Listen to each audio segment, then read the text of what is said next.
Hello student, आज हम पढ़ने वाले इवेंट्स। अगले लेक्चर में मतलब अगले वीडियो में हमने देखा था फॉर्म फंक्शन विधेय, मतलब कि फंक्शन कहाँ पे कैसे यूज होता है। ठीक है, उससे पहले देखा था जावास्क्रिप्ट का एग्जांपल भी मैंने बताया था आपको।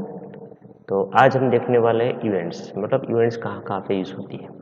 तो JavaScript is a useful in creating interactive web pages which responds to the action performed by the user। यानी कि अगर यूजर कुछ रिस्पॉन्स परफॉर्म करता है एक्शन, तो हमें किसी वेब पेज को एट्रैक्टिव कैसे बनाए, वहाँ पे हम जावास्क्रिप्ट यूज करते थे। ठीक है, इसको एट्रैक्टिव कैसे बनाना है, मतलब उसको इम्प्रूवमेंट कैसे लाना है, क्योंकि एचटीएमएल तो क्या है, बेसिक और स्टैटिक पेज बनाता है, लेकिन डायनेमिक क्रिएट करने के लिए हम जावास्क्रिप्ट यूज करते हैं। The the interaction between the user and the web pages causes the browser to generate an event। यानी कि यूज़र और वेब पेज के बीच में कोई इंटरेक्शन होता है, जो मतलब कि इंटरेक्शन के दौरान एक इवेंट जनरेट होती है ब्राउज़र में। मतलब कोई भी, सपोज कि आप बटन पे क्लिक करते हो तो क्लिक इवेंट जनरेट होती है, मतलब कि कोई भी इवेंट जनरेट आपकी होती है। ठीक है, मतलब कोई भी आप फॉर्म के साथ परफॉर्म करते हो तो कोई एक इवेंट जनरेट होता है। In other word, when the user does something an event take place, यानी कि आप कुछ करते हो तो तभी आप एक इवेंट आपकी टेक प्लेस करती है।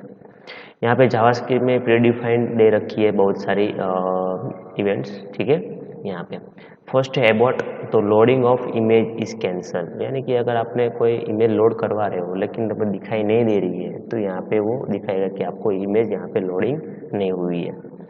Blur method, element such as radio button becomes inactive, कोई इनएक्टिव करना है किसी को तो ब्लर मेथड यूज होती है।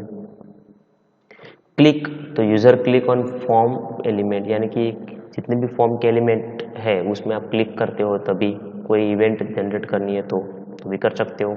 चेंज, तो value of form field is change by the user, user कोई वैल्यू चेंज करता है कोई किसी फील्ड की, फॉर्म के कोई चीज़ें की, रेडियो बटन है, टेक्स्ट बॉक्स है, लिस्ट बॉक्स है, वैसे बहुत सारी। एरर, तो error occurs during the loading of a document और इमेज। एरर कब, यानी कि आप कोई डॉक्यूमेंट लोडिंग कर रहे हो या इमेज लोड कर रहे हो लेकिन हो नहीं पा रही है। ठीक है, तो वहाँ पे आप क्या एरर मेथड आप दिखा सकते हो, मतलब किस टाइप की एरर जनरेट होती। Focus method, element such as a button becomes active. ठीक है, फोकस मेथड मतलब क्या करता है, मैं आपको एग्जांपल दो आएगा फोकस मेथड का नीचे। ठीक है, तो element such as a button becomes active, यानी कि किसी को एक्टिव करना हो तो फोकस मेथड यूज होती है। लोड मेथड, तो डॉक्यूमेंट और इमेज इज लोडेड। ठीक है, अगर लोड मेथड यानी कि आप डॉक्यूमेंट को और इमेज को लोड कर रहे हो, लोडेड कर रहे हो, तब ये मेथड एग्जीक्यूट होती है। माउस आउट और माउस ओवर, किसी एलिमेंट में से आप माउस ले वापस खींच रहे हो या उसके ऊपर ले जा रहे हो, तो वहाँ पे माउस आउट और ओवर दोनों मेथड यूज होती है। आउट मतलब किसी एलिमेंट से माउस ऑफ कर रहे हो, माउस ओवर मतलब किसी एलिमेंट में माउस ले जा रहे हो। ठीक है, रीसेट, तो form field are reset to default value. ठीक है, तो फॉर्म आपको, अगर आपने पूरा फॉर्म फिलअप किया है तो एक साथ सभी को रीसेट करना हो, मतलब कि इसमें जो वैल्यू दे रखी है उसको निकालनी हो, तो रीसेट का यूज होता है। सिलेक्ट, तो user select a form field, user क्या करता है, कोई किसी फॉर्म को सिलेक्ट करता है। ठीक है, जैसे सबमिट, तो यूजर सबमिट्स अ फॉर्म, क्या करता है यूजर, किसी को सबमिट करना हो बटन के देखे तो सबमिट करने के लिए सबमिट मेथड यूज होती है। अनलोड मतलब यूजर लीव्स अ पेज, एक पेज में दूसरे पेज में जा रहा है तो जो आगे वाला जो पेज होता है वो क्या होता है, अनलोड होता है। इसमें एक ही पैराग्राफ यूज है, ये वापिस से कोई एग्जांपल के तौर पे समझाया। ठीक है, तो हम ये पैराग्राफ देख लेते हैं। When an event occurs, a specific JavaScript code is executed in response to the given situations, मतलब कि जावास्क्रिप्ट का जो आपने कोड लिखा है वो किसी एक सिचुएशन में उसका कोड एग्जीक्यूट होता है। तो when event occur, a specific JavaScript code is executed in response to given situation, this JavaScript code is, क्या बोल सकते हैं उसको, इवेंट हैंडलर भी बोल सकते हैं। मतलब कि इवेंट हैंडलर मतलब जो इवेंट हैंडल करता है उसको क्या बोल सकते हैं, इवेंट हैंडलर, जो मतलब हैंडल करता है।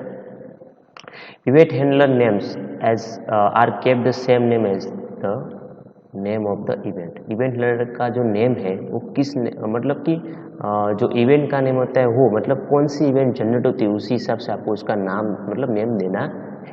फॉर एग्जाम्पल, आप क्लिक इवेंट आप कर रहे हो, किसी बटन पे क्लिक कर रहे हो, तो इवेंट हैंडलर का नाम क्या रखना चाहिए, ऑन क्लिक, मतलब अपने हिसाब से, मतलब क्लिक कर रहे हो तो ऑन क्लिक है।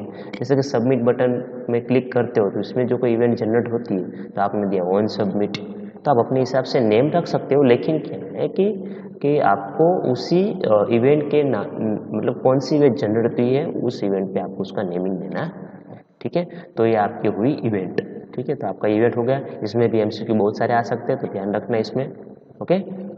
अब आगे देखते हैं वेरिएबल। तो वेरिएबल कहाँ पे यूज होता है, तो जब आपको किसी वैल्यू उसमें स्टोर करवानी है किसी भी वे में, तो कहाँ पे स्टोर होती है, वेरिएबल में स्टोर होती है। एक यहाँ पे देखा है, in our example inside the function validate form we have the statement, मैंने ऊपर जो एग्जाम्पल है उसमें ये स्टेटमेंट लिखा हुआ है, बता देता हूँ कहाँ पे लिखा है, मैं आपको बता देता हूँ। यहाँ पे लिखा है, देखो ये फंक्शन बनाया हुआ है और फंक्शन का नेम है, ठीक है। और इसमें ये देखो यहाँ पे लिखा हुआ है ये स्टेटमेंट, इवेयर करके जो स्टेटमेंट लिखा है पूरा वो यहाँ पे नीचे मेंशन किया है, ठीक है। तो var x is equal to document.js1.name.value, ठीक है। तो वेयर कीवर्ड से क्या होता है, आप वेरिएबल बना सकते हो। यहाँ पे वेयर कीवर्ड यूज किया, उसमें स्पेस करके उसमें एक्स लिखा, तो मतलब एक्स क्या हो गया, हमारा वेरिएबल हो गया। सामने जो ये दे रखा है वो एक कोड है, वो क्या करता है, किसी फील्ड में से वैल्यू रिटर्न करता है।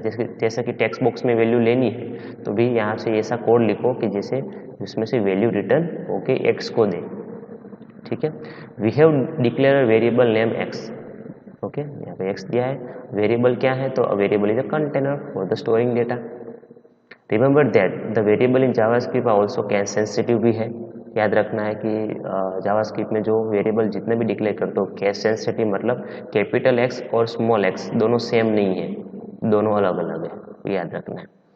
The variables can store number, string and text. Variable में क्या क्या स्टोर कर सकते हो, नंबर भी कर सकते हो, स्ट्रिंग भी कर सकते हो, टेक्स्ट भी कर सकते हो, ठीक है। In JavaScript we can declare a variable using var keyword, मतलब कि आप वेरिएबल डिक्लेयर कर सकते हो किस कीवर्ड से, मतलब वेयर कीवर्ड से यूज कर सकते हो। जैसे यहाँ पे नीचे एग्जांपल दिया है, var x is equal to 3, var y is equal to hello, ये स्ट्रिंग है, ये नंबर है, ये भी स्ट्रिंग है, तो अपनी स्टैटिक वैल्यू हो गई। लेकिन अगर फॉर्म में से वैल्यू लेनी हो, फॉर्म में से आपने फॉर्म बनाया है और सबमिट करके उसमें से वैल्यू लेनी है, तो ये डॉक्यूमेंट लिखना है, फिर पेज का नेम मतलब फॉर्म का नेम लिखना है, डॉट जो फील्ड आपने ले रखी है, जैसे टेक्स्ट बॉक्स के ले रखा है तो टेक्स्ट बॉक्स में मैंने आपको बताया था कि इसमें नेम फील्ड भी आती है, वैल्यू फील्ड भी आती है। तो नेम में आप जो भी नेम दिया यहाँ पे लिखना है और इसकी डॉट वैल्यू लिखोगे तो उसमें से आपको वैल्यू रिटर्न करके देगा, वो याद रखना है इसे। तो ये हो गया आपका वेरिएबल, कि वेरिएबल कहाँ पे यूज होता है, कोई स्टोरिंग करने के लिए डेटा। फिर इफ स्टेटमेंट, इफ स्टेटमेंट कहाँ पे यूज होता है, कि जब भी कोई किसी कंडीशन देनी हो और कंडीशन को एग्जीक्यूट करनी हो और कंडीशन ट्रू होती है तो इफ वाला पार्ट एग्जीक्यूट होता है। यहाँ से स्टार्ट करता है, the if statement evaluates an expression to validate the specific condition. मैंने बताया कि इफ स्टेटमेंट कहाँ पे होता है, तो कोई इसी एक्सप्रेशन को इवेल्यूएट करता है और कंडीशन देता है, मतलब कि ये ट्रू है या फॉल्स है। If the condition is true, अगर कंडीशन ट्रू है then program enter if block, कि अगर कंडीशन ट्रू हो गई तो आपका इफ ब्लॉक में आपको रिडायरेक्ट करेगा। Other execute the statement inside it, और इसके अंदर जो स्टेटमेंट जितने भी सारे लिखे हैं इफ ब्लॉक में वो एग्जीक्यूट हो जाएगा। In our example, we have used the if statement to check whether variable x is having null or value or not। मतलब कि यहाँ पे एग्जाम में आपको बताता हूँ, नीचे है एग्जाम्पल की वैल्यू नल है कि नहीं, वो आपको चेक करनी हो तो उसके लिए यहाँ पे एग्जाम्पल यहाँ पे दे रखा है, उसमें यही एग्जाम्पल में था, ये x is equal to null और x is equal to double quotation, मतलब कि डबल कोटेशन में क्या लिखा है, ब्लैंक छोड़ा है, मतलब कि वैल्यू अगर आपने नल डाली है, किसमें, जो फील्ड यहाँ पे जो रिटर्न वैल्यू कर रहा है फील्ड में से x में अगर नल मिलती है वैल्यू तो अलर्ट जनरेट करके देगा। मतलब तो आपको इफ वाला, ये इफ वाला कंडीशन ट्रू हो रहा है तो ये वाला पार्ट आपका एग्जीक्यूट होगा, वो याद रखना है बस। इफ में क्या होता है, कंडीशन चेक होती है, वो आपको याद रखना है। अगर कंडीशन ट्रू होती है तो इसके अंदर के जो ये वाला कोड वाला पार्ट है वो आपको एग्जीक्यूट होगा, ठीक है। तो इफ यहाँ पे यूज होता है। अब आगे देखते हैं हम फोकस मेथड, ठीक है। ये हमारा जो ये है वाला है डॉक्यूमेंट ऑब्जेक्ट मॉडल, जो हमारे सिलेबस में इस बार मतलब कि गुजरात बोर्ड की जो सिलेबस में आया है, ठीक है, उसमें रिड्यूस करके ये टॉपिक निकाल दिया है, ठीक है। तो ये टॉपिक आपको फिलहाल पढ़ना नहीं है। आगे देखते हैं फोकस मेथड, ठीक है। फोकस मेथड कहाँ पे यूज होती है? तो in the script we have also use a method name focused. Script में क्या हम यूज कर सकते हैं? फोकस मेथड यूज कर सकते हैं। It is used to apply focus on particular element of the form. मतलब कि ये कहाँ पे यूज होती है, कहाँ पे अप्लाई करनी है? कि कभी किसी पर्टिकुलर एलिमेंट को फोकस करना हो तो यहाँ पे फोकस मेथड यूज होती है। Thus after the user gets an alert message, अगर कोई ऐसा अलर्ट आती है मैसेज में से, कॉलिंग द फोकस मेथड, तो वहाँ पे क्या मेथड, कौन सी मेथड? तो फोकस मेथड आपकी एग्जीक्यूट होती है। तो वो क्या होता है? The cursor will be placed inside the element and the particular element will be highlight. तो वो क्या करता है? वापिस से कर्सर वहाँ पे ले जाएगा और आपको किसी एलिमेंट को हाईलाइट करेगा। सपोज यहाँ पे एग्जाम्पल दी है, the name element will be focused. यहाँ पे देखो, अगर मैंने यहाँ पे कोई वैल्यू डाली है, अगर नहीं डाली है और ऐसे सबमिट कर दिया तो एक अलर्ट जनरेट होगा, ठीक है। अलर्ट जनरेट मतलब जनरेट हुई, उसके बाद क्या हो करेगा? फोकस मेथड इसकी अप्लाई होती है और वापस आपको यहाँ पे कर्सर यहाँ पे ला देगा। फिर आपने यहाँ पे वैल्यू एंटर नहीं की है तो वापस कर्सर यहाँ पे आपको पॉइंट करेगा, यहाँ पे वैल्यू एंटर करो, ठीक है। तो यहाँ पे फोकस मेथड आपकी यूज होती है। देखो हुआ, आपने वैल्यू डाली नहीं, सबमिट बटन पे क्लिक किया, अलर्ट में अलर्ट है, अलर्ट जनरेट हुई, अगर ओके देते हो तो वापस से कर्सर कहाँ पे ले जाएगा? इस फील्ड में वापस ले जाएगा आपको, आगे वाले फील्ड में नहीं, वही के वही फील्ड में रिप्लेस करेगा। मतलब आपने कहाँ पे कौन कौन सी वैल्यू नहीं डाली है, ठीक है।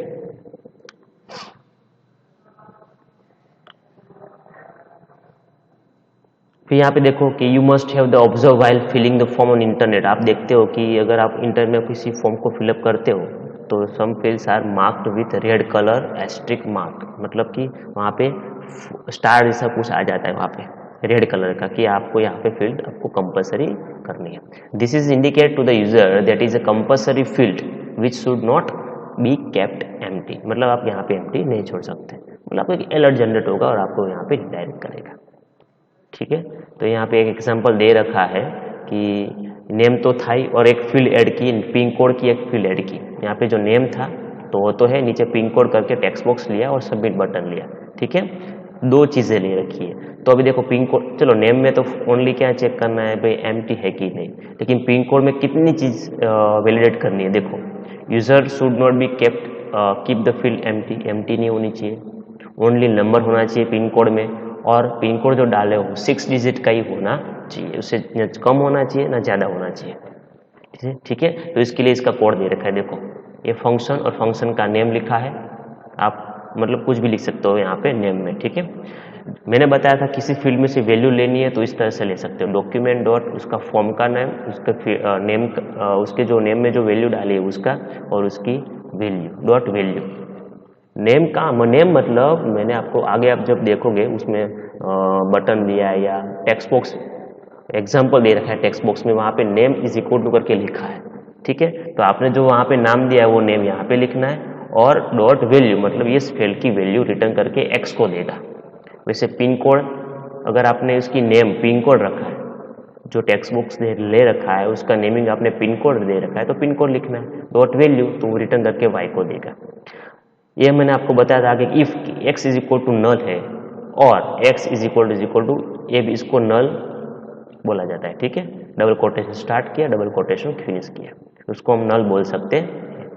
तो अलर्ट आएगा कि प्लीज एंटर द नेम, अगर कंडीशन ट्रू होती है तो अंदर जाएगा, please enter the name, name आप एंटर करवाओ। नेम एंटर करवाने के बाद आप ओके करते हो तो क्या होगा, ए पार्ट एग्जीक्यूट होगा, फोकस मेथड एक्स की एग्जीक्यूट होगी।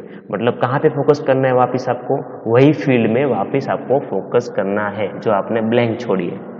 तो फोकस मेथड क्या करते हैं मैंने आपको बताया, वहाँ पे वापस किसी एलिमेंट पे फोकस करता है और रिटर्न क्या देना है, फॉल्स देना है। तो यहाँ पे वैल्यू लिखा है, यहाँ पे ओनली फोकस लिखा है, इतना ही चेंज होगा। दूसरा क्या, पिन कोड में मैंने बताया था, पिन कोड में 3 कंडीशन चेक होनी, एक नल वाली, ये नल वाली हो गई, एक नंबर वाली यानी आपने नंबर डाले हैं कि नहीं, और तीसरा है कि उसकी लेंथ। पहला है अगर वाई पिन कोड आपने नल डाला है, कोई वैल्यू डाली नहीं है तो ये कंडीशन एग्जीक्यूट होती है, तो ये पार्ट एग्जीक्यूट हो जाएगा। अगर आपने कोई अल्फ़ाबेट डाला है तो भी ये पार्ट एग्जीक्यूट हो जाएगा। इज नॉट अ नंबर, ताकि आपने अल्फ़ाबेट डाला है वो नंबर नहीं है तो ये पार्ट एग्जीक्यूट होगा। ये इसका टॉपिक नीचे आएगा अभी फिलहाल, ठीक है। इज नॉट अ नंबर, इसको बोला जाता है नॉट अ नंबर।